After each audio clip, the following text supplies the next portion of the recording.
Hey yo, salut, bonjour, salutations, on se retrouve aujourd'hui pour une nouvelle vidéo sur ma chaîne La Bibliothèque d'Uriel. On va parler de 20 livres à lire avant tes 20 ans. Et je t'explique tout, mais juste avant que je commence, n'hésite pas à t'abonner à cette chaîne YouTube si ce n'est pas encore fait, et à liker cette vidéo si elle te plaît, et c'est parti! J'imagine que cette vidéo va être assez longue parce que j'ai 20 livres à vous présenter. Donc pourquoi 20 livres à lire avant tes 20 ans? Tout simplement, cette vidéo sort le 19 novembre, qui est donc le jour de l'anniversaire de mes 20 ans. Et je vais donc vous présenter 20 livres que j'ai lus qui m'ont fait réfléchir et que j'ai donc aimé lire avant mes 20 ans. Attention, c'est pas mes 20 livres préférés de toute ma vie. Il y a des livres que j'aime beaucoup, genre Hunger Games juste ici, je pense que ça fait partie de mon top 20 de toute ma vie.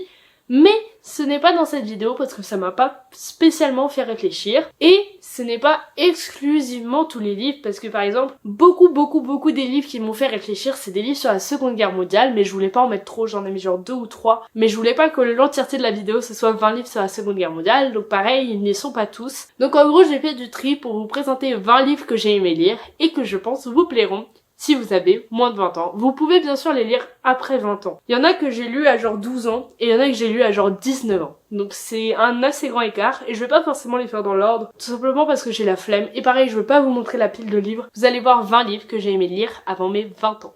J'espère que cette vidéo va vous plaire. Je pense pas avoir oublié de livres importants pour moi. Les 10 premiers ont été très simples à choisir, les 10 prochains plus compliqués parce qu'ils avaient pas forcément eu un impact considérable dans ma vie, mais j'ai fini par les prendre parce que je me suis dit le but c'est quand même de vous présenter des livres. Donc on va commencer parce que si je parlote, ça va durer longtemps. Juste mes voisins sont en train de faire des travaux, donc le montage va peut-être être bizarre s'il faut que je m'arrête quand ils font des travaux, mais bon, on va espérer que ça se passe bien. Et du coup c'est mon anniversaire le jour où cette vidéo sort, trop bien. Donc voilà, c'est parti. Je cherche le premier livre avec lequel je vais commencer et je pense que je vais tout simplement prendre le livre qui date le plus. Donc le livre qui je pense date le plus, c'est L'histoire du garçon qui voulait vivre dans un bocal. L'histoire du garçon qui voulait vivre dans un bocal, je pense que je l'ai lu quand j'étais en 6e. Donc j'avais à peu près 11 ans. C'est l'histoire d'un petit garçon qui s'appelle Matthew. Attention, ça fait très longtemps que je l'ai pas lu, hein. Et qui souffre de troubles obsessionnels compulsifs. Donc troubles obsessionnels compulsifs, c'est les TOC. Et c'est assez compliqué pour lui parce qu'il a 13 ans, donc forcément c'est pas un moment où c'est le plus facile de se construire. Si en plus t'as des TOC, c'est pas facile. Mais à cause d'un événement qui va se passer dans son village, c'est-à-dire qu'un petit garçon va être kidnappé, il va être obligé de sortir un petit peu de sa bulle, de découvrir un peu le monde autour de lui. Et on va voir que ça va pas forcément être aussi facile qu'il le voudrait. Mais ça, un livre qui fait réfléchir, je trouve, parce que moi je l'ai lu quand j'avais 11 ans et je pense que c'est le premier livre que j'ai lu de ma vie qui parlait des TOC. Je sais pas si la représentation est vraiment bien parce que ça fait longtemps que je l'ai pas lu. Donc je vous le conseille avec mon regard d'enfant, on va dire. Mais je sais que ça m'avait en tout cas permis de me renseigner sur ce trouble et du coup d'en apprendre plus sur le monde autour de moi. Donc c'est un bon livre que je vous conseille. De toute façon, tous les livres dans cette vidéo, je vous les conseille. Le livre d'après, je me souviens très bien quand je l'ai lu, c'était au milieu de mon année de seconde, j'avais donc 14-15 ans. Ça s'appelle Appelez-moi Nathan. Pourquoi j'ai mis ce livre qui est en fait un roman graphique? Tout simplement parce que c'est un des premiers livres que j'ai lu sur la transidentité. Je vous prends une page au hasard, mais j'adore les dessins de ce livre. J'ai fait une vidéo spécialement sur ce livre et sur la plupart des livres dans cette vidéo en vrai. Mais c'est vraiment un très beau roman graphique qui parle d'une personne assignée femme à la naissance mais qui est en fait un homme trans. C'est très bien réalisé, c'est fait par des personnes concernées. Les dessins sont très beaux, parfois un peu violents, ça s'adresse aux plus de 15 ans, je dirais 14-15 ans selon votre maturité. Mais c'est très intéressant, ça explique très bien, il y a beaucoup de mots qui sont expliqués, etc. Vous n'avez pas forcément besoin de vous y connaître pour vous retrouver dans ce livre. Et moi, ça m'a permis vraiment de découvrir la transidentité. Du coup, voilà, c'est un livre très important pour moi. Je l'ai beaucoup lu à une période, je ne le lis plus vraiment maintenant. Mais entre mes 14 et mes 16 ans, je le lisais vraiment très souvent et c'est un livre qui m'a beaucoup aidé. Le livre d'après est plus récent. C'est Les 7 maris d'Evelyn Hugo de Taylor Jenkins Reid. J'ai pas dit pardon, les auteurs de Appelez-moi Nathan, c'est Catherine Castro et Quentin Zutio. Donc voilà. Et on repasse aux 7 maris d'Evelyn Hugo. Désolée, ça va être un peu la vidéo du chaos. C'est écrit donc par Taylor Jenkins Reid. Pourquoi j'ai choisi ce livre? Je pense que c'est tout simplement parce que c'est une relation homosexuelle qui se déroule un peu tard dans la vie des personnages. Et moi, j'aime bien quand les gens le découvrent pas. Enfin, j'aime bien, non, mais j'aime bien lire des livres sur les personnages qui le découvrent pas forcément à 12 ans. Parce que je sais que c'est la vérité de la plupart des personnes homosexuelles. En tout cas, avant, maintenant, ça ça va. Et je trouve ça rassurant en quelque sorte de voir qu'il n'y a pas d'âge pour découvrir des choses sur soi. Et je trouve ça rassurant de voir que tout peut toujours très bien se passer même si on découvre des choses plus tard dans sa vie. C'est un livre que j'ai beaucoup aimé lire, qui m'a beaucoup ému parce que au-delà de l'homosexualité, il aborde énormément d'autres sujets. Je sais pas si c'est un livre qui m'a vraiment marqué, mais en tout cas j'ai beaucoup aimé le lire et il m'a procuré beaucoup d'émotions. Donc je vous le conseille, pareil, j'ai une vidéo spécialement sur ce livre. Le livre d'après, c'est un des premiers livres que j'ai lu de ma vie, tout simplement. C'est Le Petit Prince d'Antoine de Saint-Exupéry. C'est pas du tout l'édition dans laquelle je l'ai lu pour la première fois, parce que la première édition du Petit Prince que j'ai lu, elle est déchirée en morceaux. Tellement je l'ai lu, les pages se sont décollées et sont tombées, je les ai recollées avec du scotch, ça s'est redécollé. Enfin bon, je l'ai lu genre je pense 40 fois, donc c'est des choses qui arrivent. Ça c'est une édition qui est plutôt jolie et que du coup j'ai pas trop touché parce que je l'ai lu il y a pas longtemps, donc c'est mieux. Le Petit Prince, je pense que j'ai pas besoin de vous raconter l'histoire spécialement, mais voilà, c'est un livre qui m'a beaucoup touchée, que j'ai lu pour la première fois je dirais quand j'avais 9 ans, je ne sais pas trop, je ne sais pas me donner d'âge, et que j'ai relu beaucoup plus tard, à 14-15 ans. J'ai beaucoup de vidéos sur Le Petit Prince, j'en ai une sur mon avis, j'en ai une où j'en parle dans une vidéo, et j'ai fait une sorte de petit court-métrage sur Le Petit Prince, sur comment Le Petit Prince m'a aidé dans ma vie. Donc voilà, c'est un roman très important pour moi, tout simplement parce qu'il m'a fait réfléchir et qu'il m'a aidé dans des moments difficiles. Je l'ai pas relu depuis un moment, parce que j'en ressens pas le besoin en ce moment, mais c'est un très beau livre et qui du coup peut s'adresser aux plus jeunes d'entre vous. Parce qu'en fait Le Petit Prince il peut se lire à n'importe quel âge, c'est juste qu'on va le comprendre différemment selon quel âge on a. Moi j'ai lu la première fois à 8-9 ans, je peux vous dire ça m'a pas bouleversée. Et après j'ai relu à 15 ans et je peux vous dire que ça m'a vraiment beaucoup changé. Donc voilà, c'est un livre qui se lit différemment selon l'âge qu'on a. Et moi c'est un livre qui m'a beaucoup marqué. Le roman d'après, en fait à chaque fois je regarde ma pile de livres et je me dis wow, il y en a beaucoup. Le roman d'après, c'est un livre que j'ai hésité à mettre parce que je ne sais pas s'il m'a beaucoup marqué ou si c'est juste que je l'ai lu il y a pas longtemps et que du coup il est dans ma tête. Parce que je l'ai lu en août 2023, donc bon ça date de 3 mois mais bon c'est rien. C'est Apprivoiser l'été de Marie Boulier et j'ai décidé de le mettre dans cette vidéo parce que c'est une des premières représentations de personnages non binaires que j'ai lu et je me dis que ça peut être assez intéressant si vous regardez cette vidéo et ça vous intéresse. J'en ai pareil parlé dans une vidéo, donc c'est l'histoire d'une jeune fille qui s'appelle, j'ai un gros problème avec les prénoms, bref elle a un prénom quoi, comme toutes les personnes sur terre. Je suis très nulle en prénom, je suis vraiment désolée. Ah, Olivia, ouais.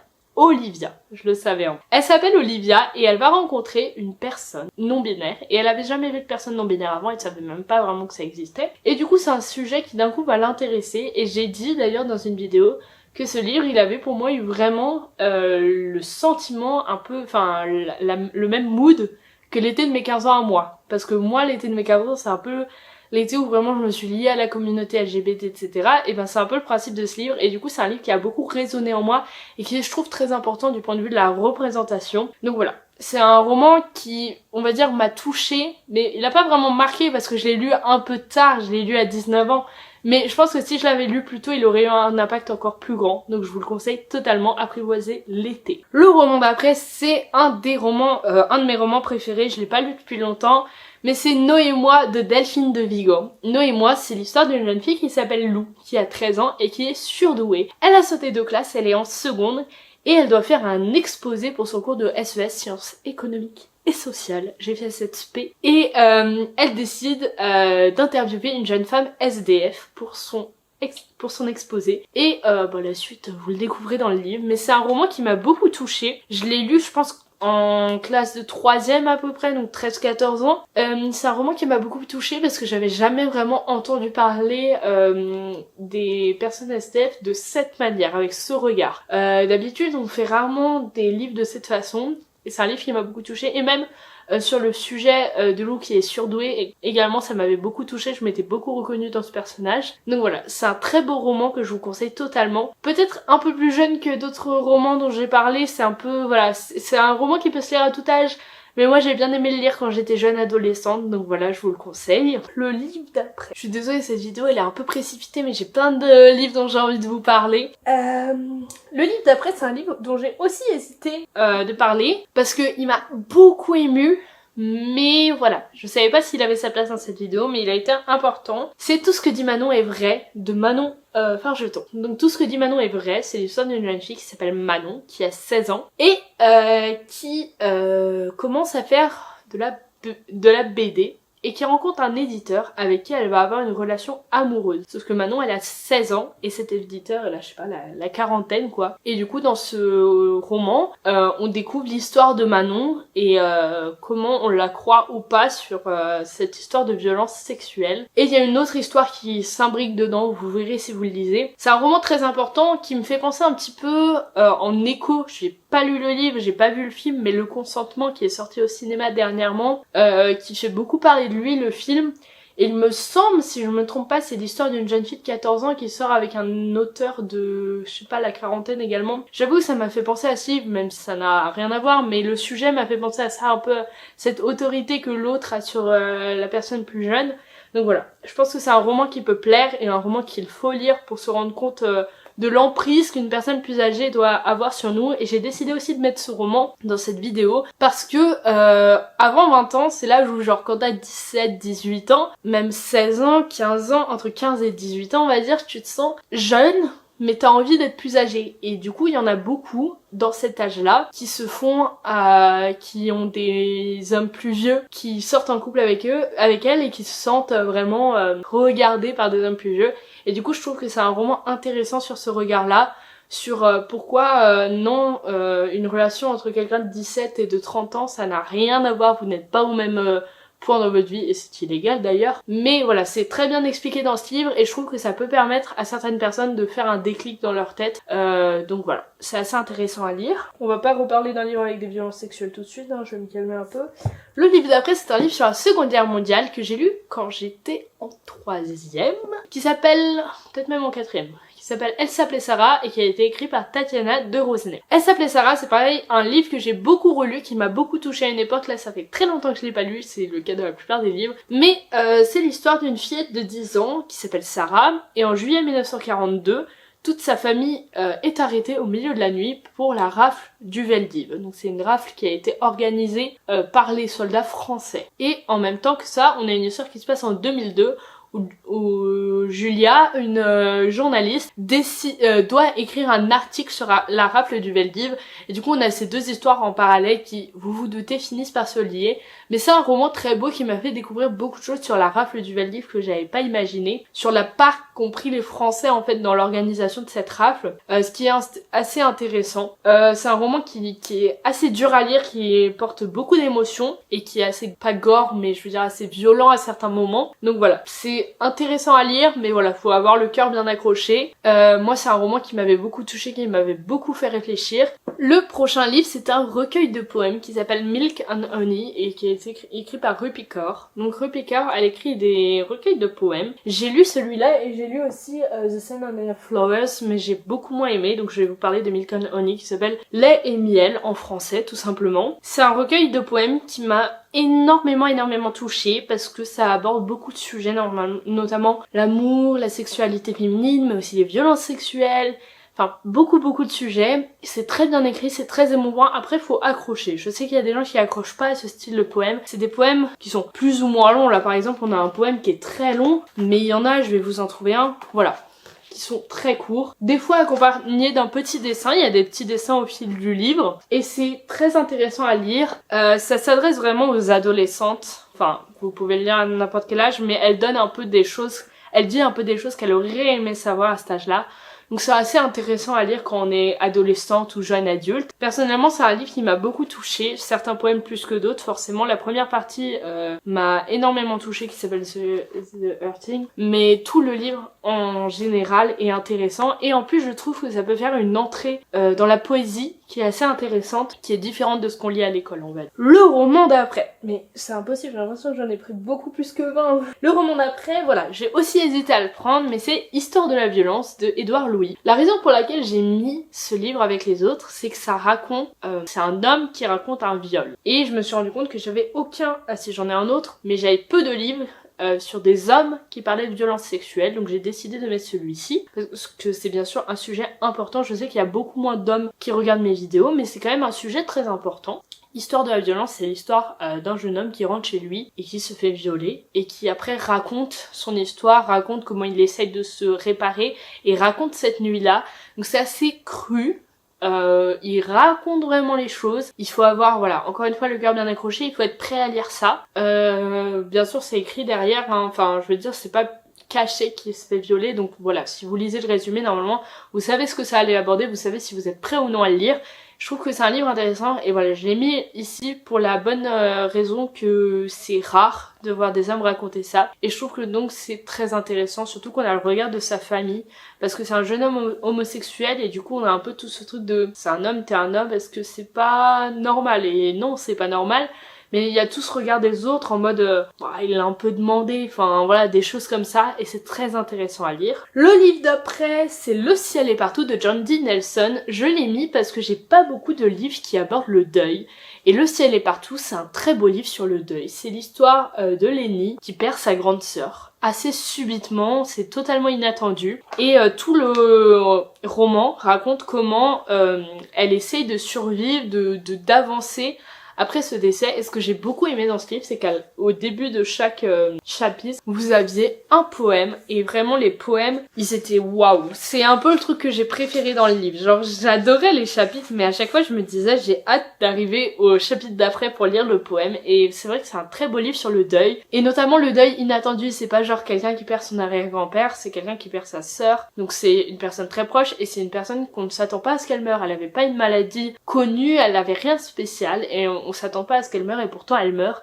Et donc le deuil, il est inattendu également et c'est ça qui est très beau dans ce roman. Le roman d'après. Je me motive, je parle beaucoup et je n'ai pas de bouteille d'eau. Le livre d'après, c'est Certains cœurs lâchent pour 3 fois rien de Gilles Paris. C'est un livre sur la santé mentale. Gilles Paris raconte tout simplement son histoire entre les hôpitaux psychiatriques, enfin toute son histoire de santé mentale. Et il le fait d'une façon qui est très touchante. C'est un peu comme des lettres, je dirais, ou un peu des parties. Les chapitres, ça raconte chacun un sujet différent. On parle encore une fois de violence sexuelle, j'y avais pas pensé, mais on parle de violence sexuelle sur un homme. Donc c'est assez intéressant. C'est un livre qui m'avait beaucoup touchée. Je l'ai lu une seule fois celui-là pour le coup, mais j'avais énormément pleuré en le lisant. Et là d'un coup j'ai envie de le relire. Enfin bref, c'est un très bon livre qui aborde des sujets intéressants parce que santé mentale, on en parle de plus en plus, mais on en parle peu sur les adultes. Là c'est un homme qui a je sais pas 40 ans on va dire. Désolée s'il est beaucoup plus jeune que ça. Et du coup c'est assez intéressant de découvrir la santé mentale sous ce prisme-là, donc c'est un très beau livre à lire et qui est du coup autobiographique. Le livre d'après c'est Moon Brothers de Sarah Crossan, traduit par Clémentine Beauvais. Du coup ça c'est un livre qui est écrit entièrement en prose, donc voilà. Mais c'est une histoire, mais juste c'est écrit en forme de poème. Je sais pas si on dit prose d'ailleurs, je suis pas sûre de moi. Enfin bref. Et du coup Moon Brothers, ce que j'ai aimé c'est que ça fait réfléchir sur le sujet de la peine de mort. Donc bien sûr en France ça n'existe pas, mais c'est quand même important d'y réfléchir parce que c'est toujours un débat, notamment aux États-Unis. Ici ça se passe aux États-Unis et en gros on a un jeune garçon qui s'appelle Ed et son grand frère, qui s'appelle Joe, et son frère Ed est condamné à mort. On sait pas s'il a fait ce qu'il a fait ou s'il l'a pas fait. On sait pas s'il est innocent ou coupable, mais en fait c'est pas ça l'important. L'important c'est qu'il est condamné à mort et que son frère doit l'accompagner pendant cette dernière période, lui rendre visite en prison et essayer de comprendre comment ça peut arriver ces choses-là. Et en fait on s'en fiche un peu de si son frère il est innocent ou coupable. C'est pas vraiment la question. La question c'est il va être condamné à mort. Ok, on sait pas s'il a fait ce dont il est accusé ou pas, mais il va être condamné à mort. Et du coup ça nous fait réfléchir sur la condamnation à mort et aussi sur son impact sur les autres personnes autour du coupable qui sont eux de toute façon innocents. Son frère lui il a rien fait. Le frère de celui qui est condamné à mort il a rien fait. Ça on le sait, on en est sûr, et du coup ça pose la question de comment ça impacte les personnes autour de celui qui est condamné à mort. Et c'est un livre très intéressant. Il m'a fait assez réfléchir. Après c'est vrai que c'était déjà un sujet qui m'intéressait, donc j'imagine que ça change un petit peu la donne. Mais c'est vrai que c'était un sujet qui m'intéressait, du coup ça m'a plu de lire ça. Et c'est vrai que j'ai adoré le style de ce roman qui est du coup en vers. J'espère en lire un autre, mais c'est vrai que pour l'instant j'en ai pas beaucoup vu en librairie de la même autrice. Donc on verra si l'occasion se présente ou pas. Le livre d'après, c'est Rien ne s'oppose à la nuit de Delphine de Vigan. Donc Rien ne s'oppose à la nuit, c'est une histoire vraie. C'est Delphine de Vigan qui un jour rentre chez sa mère et découvre qu'elle est décédée. Et décide d'écrire un livre sur la vie de sa maman. Donc c'est la même autrice que Noé et moi que je vous... En vrai j'aurais pu mettre plein de livres de Delphine de Vigan dans cette vidéo parce que c'est une autrice qui me touche beaucoup. Mais j'ai décidé d'en mettre 2 parce que voilà. on va pas pousser. Mais du coup, Rien ne s'oppose à la nuit, c'est un livre très beau sur l'inceste. Donc voilà, on a beaucoup de livres sur la violence sexuelle dans cette vidéo. Mais c'est un très très beau livre qui interroge beaucoup sur l'impact de l'inceste, qu'est-ce qu'on peut dire ou non. Et en fait, on se rend compte que même si elle cherche à savoir, même si elle cherche à savoir la vérité, elle en sait finalement très peu parce qu'il y a un gros tabou, un gros secret autour de ce sujet. Et ce roman, il est très beau, il fait beaucoup réfléchir. Pareil, pour à partir de 14-15 ans, je dirais, c'est pas pour les plus jeunes d'entre vous, mais c'est vrai que c'est un très beau roman qui m'a fait beaucoup réfléchir. Encore une fois, j'ai répété cette phrase 1 million de fois, je suis désolée pour vos oreilles. Le livre d'après, non, j'allais dire c'est le dernier livre sur la Seconde Guerre mondiale, mais on en a encore un après. C'est Le garçon en pyjama rayé de John Boyne. Je pense qu'il y en a beaucoup de vous qui connaissez, parce qu'il y a eu un film qui a été fait à partir de ce livre et qui est assez connu. Le garçon en pyjama rayé, c'est un livre que j'ai lu quand j'étais en 4e, que ma prof d'allemand m'avait conseillé. Et ce qui est intéressant, c'est qu'on voit la Seconde Guerre mondiale du côté allemand, du côté nazi, et on voit un enfant nazi qui va se lier avec un enfant juif sans vraiment savoir qu'ils sont un peu dans des camps opposés. Et c'est ce qui est très intéressant, c'est un livre qui est assez court, hein, il fait dans les 190 pages, c'est très court. Ça c'est marqué à partir de 12 ans. Personnellement, je le trouve quand même assez dur à lire parce que il est très vrai, il est très touchant. Donc voilà, je l'ai lu à 13 ans, je pense que c'était à peu près le bon âge, mais voilà, 14 ans si vous êtes un peu moins mature. Mais c'est un très beau roman sur la Seconde Guerre mondiale et qui permet de voir les choses de l'autre côté, parce que l'autre roman que j'avais présenté, elle s'appelait Sarah, du coup c'est du côté juif, et j'en ai un autre qui est également du côté juif, mais du coup celui-là c'est du côté allemand, donc c'est assez intéressant. Le livre d'après, c'est Looking for Alaska, donc Qui es-tu Alaska de John Green. J'ai mis ce roman, il m'a pas fait réfléchir, mais je l'ai beaucoup aimé. J'ai pas grand chose à vous dire, j'ai pas envie de vous faire un résumé parce que je trouve que ce livre, on voit tellement le reflet de ma caméra, regardez, on voit mon trépied dans le livre, on voit la caméra. Ce livre, il est difficile à résumer parce que je trouve qu'on arrive vraiment à dire, on en arrive à dire le grand événement qui est pourtant l'événement pour lequel on lit le livre. Donc je vais juste vous dire que c'est un très beau livre sur l'adolescence, sur les premières fois en général, la première fois qu'on boit de l'alcool, la première fois que on fume, la première fois qu'on fait l'amour, des choses comme ça. C'est un très beau livre sur l'adolescence et c'est aussi un très beau livre. Je peux pas vous dire sur quel autre sujet. Mais bref, c'est un très beau livre. Lisez-le, vraiment. Et ça, du coup, pour le coup, ça s'adresse plutôt aux adolescents, je pense. Le livre d'après. Il en reste que 4. Vous êtes presque arrivés à la fin. Le livre d'après, c'est 1984 de George Orwell. Donc celui-là, je pense que pour le coup, il est connu. C'est un monde un peu dystopique où, en 1984, on est tous surveillés. Tous nos faits et gestes sont surveillés. Et en gros, j'ai du mal à raconter ce livre, mais je pense que vous connaissez, hein. C'est de pire en pire mes résumés. Non mais en vrai, c'est juste que je trouve que j'ai pas envie de spoiler, mais... Enfin bref. En gros, on est tous surveillés et le passé a été modifié. On est dans une sorte de... On est clairement dans une dictature. Et on a d'un coup Enfin, pas d'un coup, mais on a un personnage qui se retrouve à s'interroger sur ce qu'il fait, parce que lui, son travail, c'est de réécrire les journaux pour que les archives soient supprimées et qu'en gros on change le passé, quoi. Et c'est assez intéressant de voir sa réflexion sur la dictature. C'est un livre assez intense, assez difficile à comprendre. Pour le coup, celui-là plutôt pour les grands adolescents ou les jeunes adultes, mais c'est un beau livre pour réfléchir sur la dictature. Voilà. Il reste 3 livres. Je vais finir par mon livre qui m'a le plus changé. C'est pas mon livre préféré, mais c'est le livre qui a le plus déclenché quelque chose en moi. Le livre d'après, c'est donc le journal d'Anne Frank. Je pense que j'ai pas besoin de le décrire, mais Anne Frank, c'était une jeune adolescente pendant la Seconde Guerre mondiale qui a dû se cacher pour ne pas être déportée. Et pendant tout ce moment où elle s'est cachée, elle a tenu un journal qui a été découvert et qui a été publié. Donc c'est vraiment tout son journal avec les dates, etc. Qu'elle pensait pas forcément qu'il allait être publié, même si parfois elle en parle, elle dit ah, j'aimerais tellement que mon journal de guerre soit publié. Donc voilà, c'est très intéressant à lire. Ça se lit assez facilement parce que c'est écrit par une adolescente, mais c'est vrai que c'est assez long à lire parce que elle avait beaucoup de choses à dire étant donné qu'elle était enfermée. Et je trouve que parfois c'est un peu dur de suivre le fil parce qu'on est sur un journal, donc on a toutes des périodes qui ne sont pas dans le journal. Après on a des petits résumés faits par l'éditeur, notamment à la fin du livre. Mais c'est vrai que c'est quand même parfois difficile à suivre. Enfin, il faut connaître un peu le contexte, etc.